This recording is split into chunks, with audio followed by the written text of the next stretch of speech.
Hey guys, this is Cam for 15. I'm back at it with another video for you guys. We're back with some more My Hero Academia Manga Chapters review. Now, obviously you're wondering, why am I uploading my manga chapter reviews a day early? One, obviously the unofficial translations have come out. And then two, I technically have nothing on my day to upload to the channel. One Piece essentially is on break. The anime is on break because guess what? I think something going on in Japan where they're broadcasting in the time when the One Piece anime would broadcast, which sucks because we were gonna get Roger versus Whitebeard for that great clash to end the episode. But all right, fine. So yeah, that's why I'm doing this. And then two, might as well just put up the unofficial, translations or just my thoughts on the manga. This manga chapter, man, just like last week's manga chapter, was some like knock out of the park type of stuff. Horikoshi really is writing some great stuff here, guys. This manga chapter really, and I mean really hits home in terms of hitting you in the feels.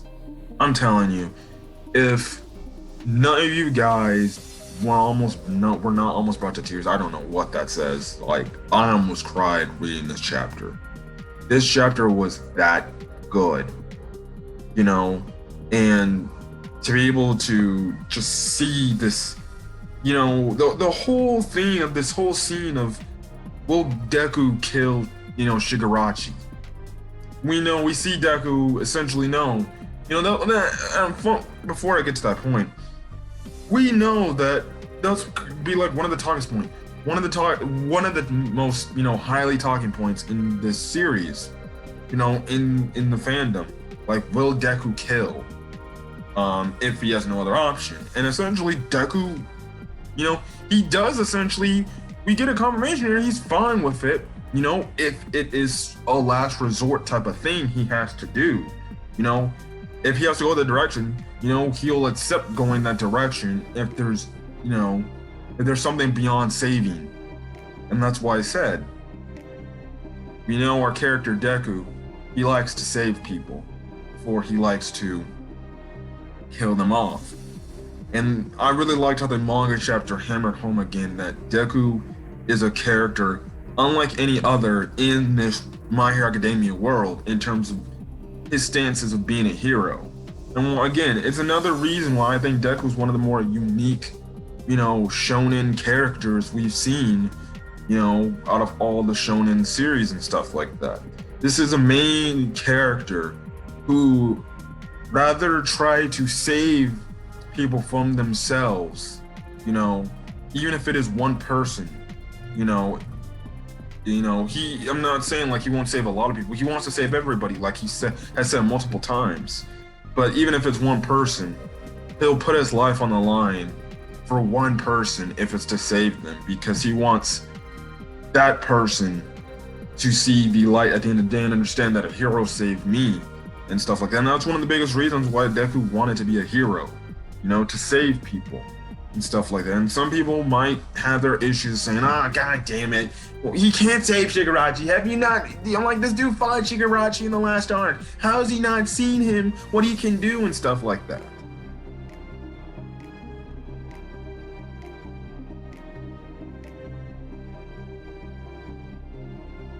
And yeah, people might be mad at the end of the day because of it, but it's like, it's like, yo, Deku is really a character amongst them. Anyways, let's get to the manga chapter. Now, obviously, last week the manga chapter was titled Izuku Midoriya and Tomura Shigarachi. Either way you see it, Midoriya, Izuku are, stuff like that. Anyways, the manga chapter starts off. Hold on for a second, guys. Okay, sorry for that abrupt cut. But yeah, the manga chapter starts off how we last ended it, when you have Nana Shimura asking Deku, like, are you able to kill Tomura Shigarashi and stuff like that. And that's when she goes in depth saying, like, look, this isn't a request. This is a question of your intent and will. She goes on to mention saying, you saw him during the last interaction and saw the face of a child who was crying, that you felt that he was in pain. And he essentially, Nana Shimura is like, our hearts and mind are one. Well, yeah. And that's essentially when Goro Banjo, he starts speaking and he's like, the problem is this. We don't really see it the same way. He goes on to say, we can also sense the boy being hurt by All For One, but that doesn't mean that he wants any of our help though. He goes on to say, like, even in this tense situation, those eyes were nothing, were just essentially filled with contempt and hatred and everything. Because we know Shigaraki, he was essentially an abandoned kid who nobody was there to help him when he was younger, and who was the only person, and that was All For One, that was there and essentially turned him to the being he is. Stuff like that. And that's what, even when the first One For All speaker, he's like, yeah, my brother did that. He consumed him to be this way. Stuff like that. Now, he goes on to say, in Shigaraki's state, my brother probably took over his body by now. All For One will probably all but dominate his mind already. This is another attempt by him to get his hands on One For All and stuff like that. And Daigoro Banjo and his successor essentially said, yeah, All For One, he tried to come after us and tried to take our quirk, but it didn't happen and stuff like that. He failed to do it both times and stuff like that. Daigoro Banjo essentially goes on to say, in order for One For All to stay safe from the evildoers, we require our successors to have an iron will and a high infinite determination. Ours is a power all too valuable to be risked for just one lowly person. Which is very funny because we know Deku will save one lowly person if it's to make a situation for them better. Which I thought was like very interesting, that a previous member of One For All actually said, yeah, one life isn't worth anything to us. It's about saving everybody, multiple lives, which again, like I said, is very interesting and stuff like that. So essentially, that's when it goes on to say that Shigaraki is probably going to use your lack of an iron will to have his advantage. And essentially what they're essentially saying, they want Deku's guard to be lowered so it's easier for them to take One For All. For example, back in season 3, when it was revealed to All Might from All For One that Shigaraki was Nana Shimura's grandson, he saw, All Might literally not see Shigaraki as a villain anymore, but he also hesitated because he found out some really big information, and you had Gran Torino telling him, like, hey dude, snap out of it. You gotta treat Shigaraki as a villain. He's not the Shigaraki that was Nana's grandson anymore. He's completely different. Just imagine if, All Might, that happened to All Might still, and he never got hurt. And he heard that. He might never want to hurt Shigaraki. He might not be brought to be able to fight him and stuff like that. And I feel like that would have been easy for Shigaraki to take All For One from All Might, which would have been like, dog, that's just insane and stuff like that. So yeah, it's crazy. Now, that's when the first user goes on to say, One For All's edge it has over All For One is that it doesn't fall prey to being stolen. So essentially, he's essentially indirectly saying listen, it won't be able to be stolen regardless and stuff like that, especially if you have that iron will. So, I'm guessing we can say that, All For One really can't take One For All as much as he wants to. And the only way All For One can, I guess, take it is if, he somehow makes the iron will of the user weak enough to where they're able to go in, grab him, take it from them and stuff like that. But it seems like, if there's an iron will for the user or the successor of One For All who currently has it, the only thing All For One is just gonna have to do is just kill them and just get rid of the One For All line, which, again, I don't understand why he just doesn't do it. Like, you would think after all this time All For One's been alive, you would think, he would get sick and tired of successor after successor after successor for one for all. You would think he would just try to kill the line eventually, where he'd be like, dude, I'm getting sick and tired of this. I'm just gonna kill the most current user of one for all, so I never have to deal with this because nobody will be able to touch me. Which I don't know why he just does that, but because we know all for one's a greedy excuse me. My bad. Good God. We all know one for all, or all for one, is a greedy person. He's not gonna have any. He's not gonna take no for an answer. He's gonna want a quirk that he sees or sets an eyes to that is intriguing to him, and stuff like that. The first user goes on to say, "We created and cultivated one for all with a specific purpose of eradicating all for one." He goes on to say, "All Might or Yagi, whatever you want to call him, is the prime example of this. My brother keeps coming back, and Shigaraki seems to be part of his strategy to make you lower his guard." And this is when we get essentially a breakdown of Nana Shimura, where she essentially starts to plead to Deku, and she's like, Izuku, I come to you not to merely tell you that there is no backing out now. I feel like it's cowardly even for me to consider thrusting my will unto you like this. And essentially, she's raised. She's literally thrusting her will onto Deku, who we know that he's just a 16-year-old kid. A 16-year-old kid is gonna be a freaking hero and stuff like that. Now, again, I still believe we're gonna get a time skip where Deku's gonna be much older. Like, maybe I'll say they age him to like when he's 20, so that's 4 years. So I'm guessing, maybe we get a 4-year time skip down the road where Deku's older and stuff like that. Now this is when Nana tells Deku that Tomura Shigaraki is her grandson, which honestly, I've been waiting for Nana in the Vestige world to tell Deku, like, yo, that guy you just fought is my grandson, and you're gonna have to take him out. Which she does say, my grandson who became this way because I left his father at a young age to fight all for one. This is the result of my actions. And as this failure I brought upon myself, it seems so hard to pass it on to a 16-year-old kid. I understand this, but that's what she goes on to say, like, I know you like to save a lot of people, but Shigaraki might be beyond saving, And she doesn't call, Shigaraki her grandson. There's a part in this chapter. She literally calls Shigaraki that thing. But you see this crazy symbolic type of thing where essentially that's when she goes on, he's just the manifestation of pure evil and stuff like that. And essentially, she also says, she's like, if, it reaches full potential, nothing will be able to stop him. And it's like, yo, you're telling me this guy gets 100% power? Nobody's touching him? Oh, that's wonderful. That's just great. I'm like, well, shit. Deku's other 2 quirks better be very fucking powerful. Otherwise, we're all screwed here, folks. And stuff like that.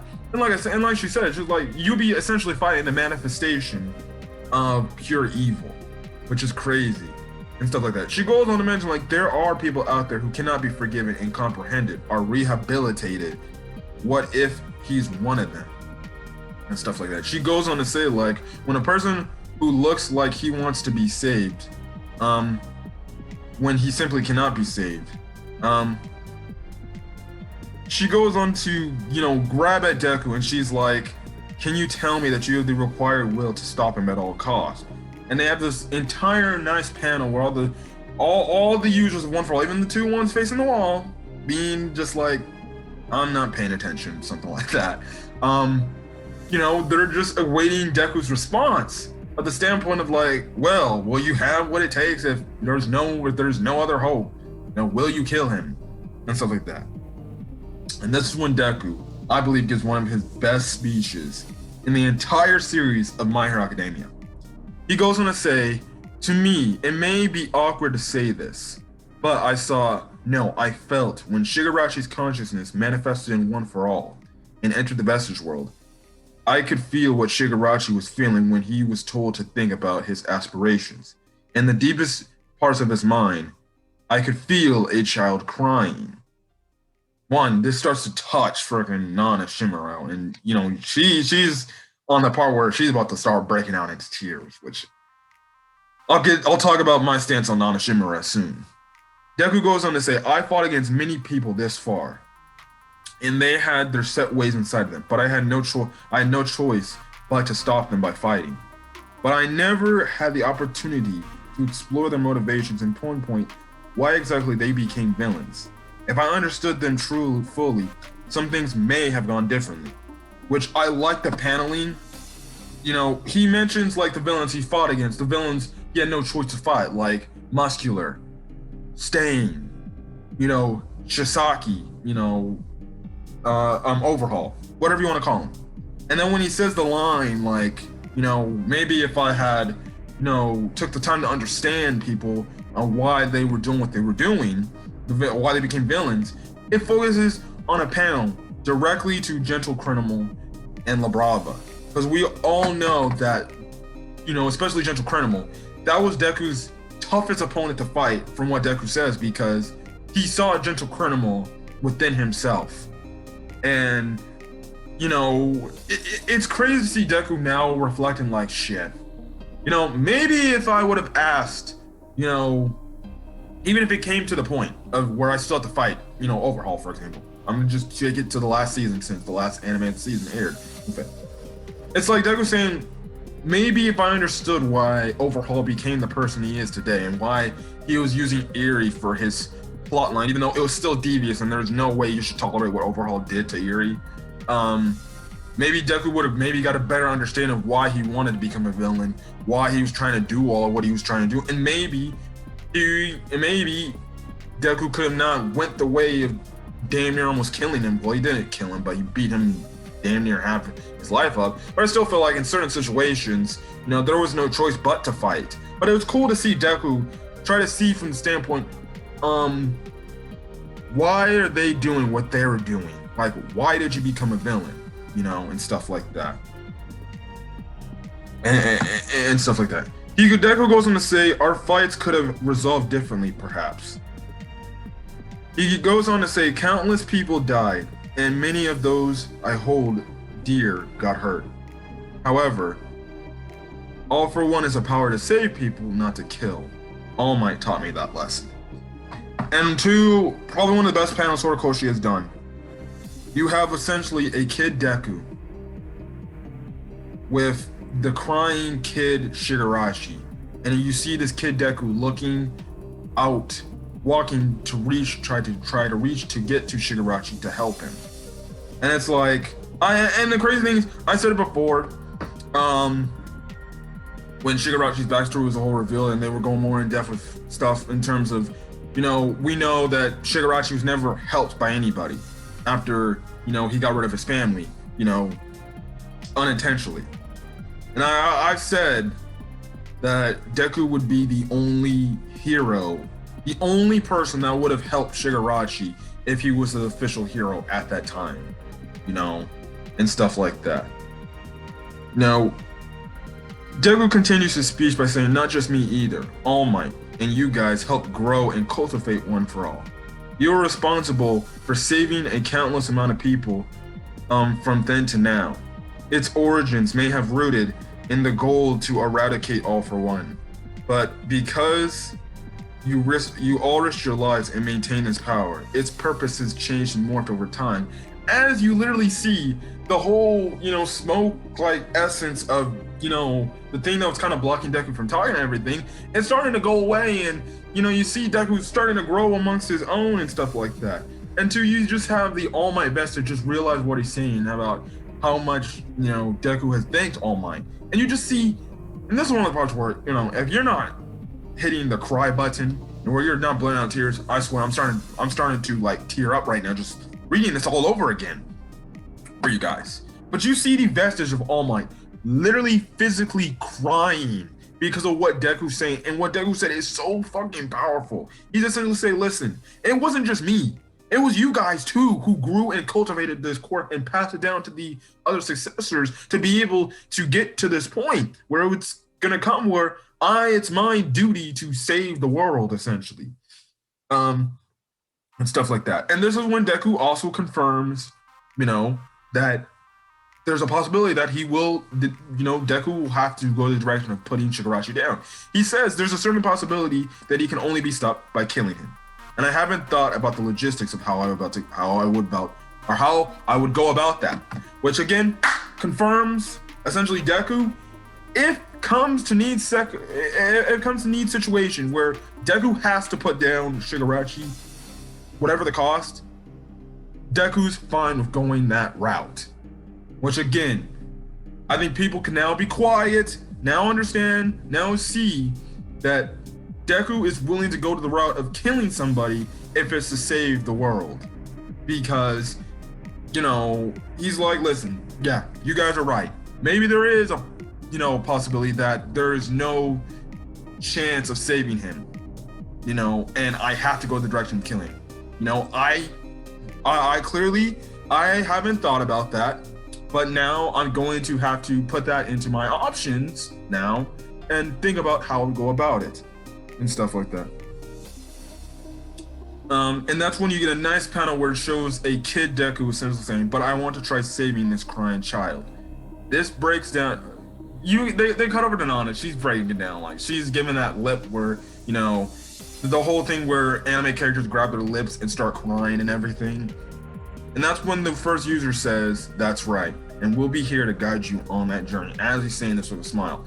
He then consoles the All Might vestige, as you see him, All Might vestige, he's just losing it. Like everybody else is probably losing it if you're reading the chapter and stuff like that. Now the dark, clouds start to shroud Deku again, and essentially that's when, again, the first user, and again, essentially the first user telling all these people to the Deku haters, that I'm incredibly glad that you of all people inherited One for All. So again, Horikoshi is literally in these last two chapters have literally told the Deku haters to F the hell off. If you don't like it, you can leave and not read my series. If you don't like Deku as the main character, which I honestly, as a Deku fan, as a Deku character as Deku who's my favorite My Hero Academia character, I literally laugh at this. Like, I literally look at it and I'm like, damn, Horikoshi really just told all the Deku haters to shut the F up.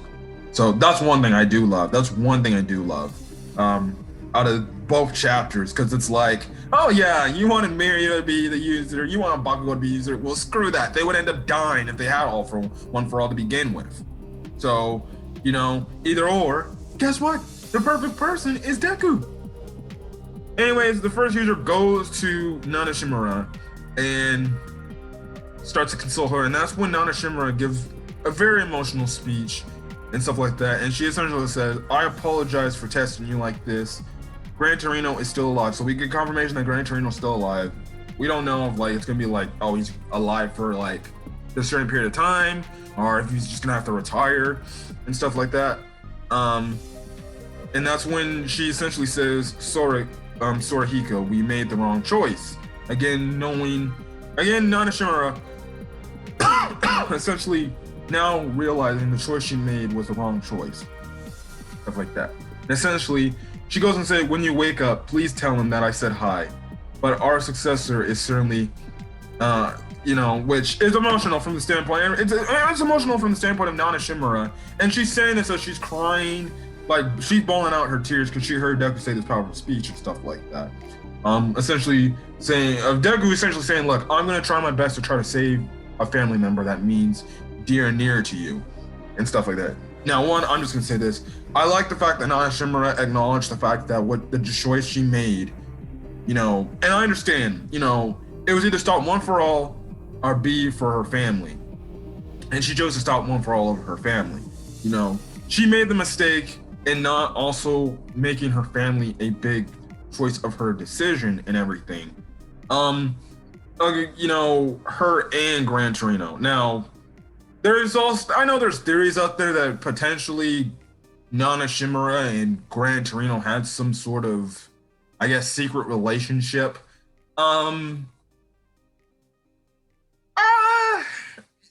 My belief on that, it kind of makes it more, I'm not saying it makes it clearly understanding, but to me, it feels like after hearing that line, it's like, it kind of believes like I'm kind of starting to be on the belief that Nana Shimura and Gran Torino did have some sort of romantic relationship with one another, where because I don't think we know what their son is, like who's related, if Gran Torino's related to Nana Shimura's son. Again, I would not be shocked if Horikoshi just eventually at some point he has Gran Torino essentially say, Shigarachi's my grandson as well, which would indirectly confirm that. Oh, so then guess what? Nana Shimura and Gran Torino were a couple. They were a thing. Again, I think more than likely, I believe that they were, I'm guessing, lovers at some point. It would kind of make sense since they were together at the time and stuff like that. So, yeah, but I really do like Nana Shimura acknowledging the fact that she made a mistake and she regrets that mistake. And if she could go back in time and do it, she would be there for her family instead of go on and fight all for one and stuff like that. And I really do like. Now, the manga chapter ends off with the first user of One for All essentially turning his head and he's like, oh yeah, don't think, before you go, Deku, don't think you forgot something. Guess what? Hey, you guys over there in timeout, come over here so you can explain to Deku, our successor, our rightful successor, what the hell your quirks are, so we understand, so he's prepared for this. And I'm like, okay, let's go. It's time to find out if the theories are correct of what people is, which is the time travel theories of Bakugo and Kirishima being the second of their users. Personally, I don't want that to happen because there's gonna be some weird, stupid hijinks shit going on there. But I'm like, finally, next chapter, we're going to be revealed who the hell the second and the third users are One for All. And that's probably after that, that's when Deku's gonna wake up, back to reality, and that's when the secret's gonna come. Oh my gosh, I swear, all us in the My Hero Academia fandom have been waiting to find out who are the second and third users. What the hell are their quirks? And I gotta say this, the way the first user's talking, it sounds like their quirks are some pretty powerful quirks. It talks like their quirks are like big boy quirks, where it's like, yeah, don't worry, Deku. It's gonna be a while to handle it, but you'll be able to handle it. So, yeah, it's definitely gonna be crazy. I can't wait for the next chapter. And I think I heard that we're not getting a break next week. Hopefully, when I pull up the official translations tomorrow, that by the time I read the end of the chapter, it says we're not going on break, which again, I'm still shocked that Horikoshi has not gone on break. He's giving us all this fucking content. And I'm like, my God, Horikoshi's giving us a story after everything he's happened. I'm like, you would think this man would take a break. But this man's like, no, I'm giving you your My Hero Academia and you're taking it, and stuff like that. I feel like it also has the reason to do so the anime, so he can create more distance between the anime and stuff like that. But I hope we don't get no break next week. The unofficial translation scans don't say that there's going to be a break, but yeah, I definitely like this chapter a lot. It hit home with me. I like the fact Nana admitted to her mistakes she made. I like the fact that she also does like the fact that Deku is a very determined successor. I like Deku's speech, which hit me in so many feels and stuff like that. It's really good. But again, to me, I feel like the most tragic one for all user is Nana. Like, I really do like Nana, not only because she's thick. Yeah, we all know Nana's thick. But I really do. It's like Nana really is probably, I would say, out of the most, out of all the One for All users, she has the most tragic, passing away, especially because she is Italian to All Might. And it's cool to see finally Nana Shimura talk to Deku, because I've always wanted to see Nana Shimura just say everything to Deku and stuff like that. So it's like, now Deku has the will of Nana Shimura to eventually try to stop Shigaraki and either try to save him if he can be saved, and if it's not going to come to that point, eventually maybe have to put him down And I like the fact that Deku acknowledges that he'll probably have to put him down if the circumstance prevents himself from saving him and stuff like that. And I feel like it might go that route where Deku will try to save Shigaraki, but it'll be one of those cases where it's like Shigarachi's not going to be saved. I feel like, to me, this is my opinion, I feel like what's going to happen is Deku's going to get rid of the one-for-all personality out of Shigaraki. That's what he's going to save Shigaraki from. And I feel like Deku's going to be like, listen, man, I'm not trying to fight you. I'm not trying to hurt you. Let's talk this out. I understand why the world did you wrong. I understand that. They did you wrong. So why not try to rebel and try to find a different way to change your life? And I feel like Shigaraki will be like, sorry, buddy. You know, that me from, you know, all those years ago is gone. You know, nobody came to help me. So so in retaliation, I'm going to destroy this world. You know, that's when I feel like Deku's gonna probably give the speech where the typical speech was like, well, I guess you leave me with no choice, Shigaraki. I'm gonna have to kill you. Because we know that's the whole thing about Deku. He doesn't want to kill, he wants to save people. But that's where I feel like that's gonna go. But who knows? Horikoshi could all surprise us.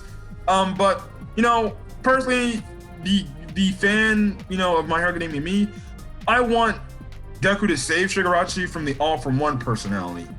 But Deku's also still gonna have to take out Shigaraki because Shigaraki's still filled with the contempt and hatred of the world. And I feel like he's gonna make it where Shigaraki's gonna be like, that person for me is long gone. But yeah, this was a really great manga chapter. I very much enjoyed this manga chapter, and I can't wait to get more My Hero Academia. Can't wait to see what the quirks of the second and third years. Can't wait to hear them talk finally. They're obviously all put out time out. I can't wait till we get back to the outside world and everybody finds out about One for All and stuff like that. Hopefully, and I mean hopefully, Deku talks to not only Gran Torino. I want to see that scene too. I want to see Deku talk to Gran Torino and All Might in the same room and essentially say, "Oh yeah, Nana Shimura talked to me and she said hello." And stuff like that. And I know both of them are gonna be fucking crying, which, you know, I'm gonna be like, dog, that's gonna hit home for me when I hear that. Like, some things I just want some scenes to be executed perfectly. And we get an indirect way of Gran Torino confirming that him and Nana had a relationship. That's, I guess, double points, I guess you could say. But anyways, guys, I'm gonna get out of here. Hopefully, you guys have a great rest of your day or night when checking this video. Until then, guys, I'll see you guys on the next video. See you guys later. Stay safe up there. Peace.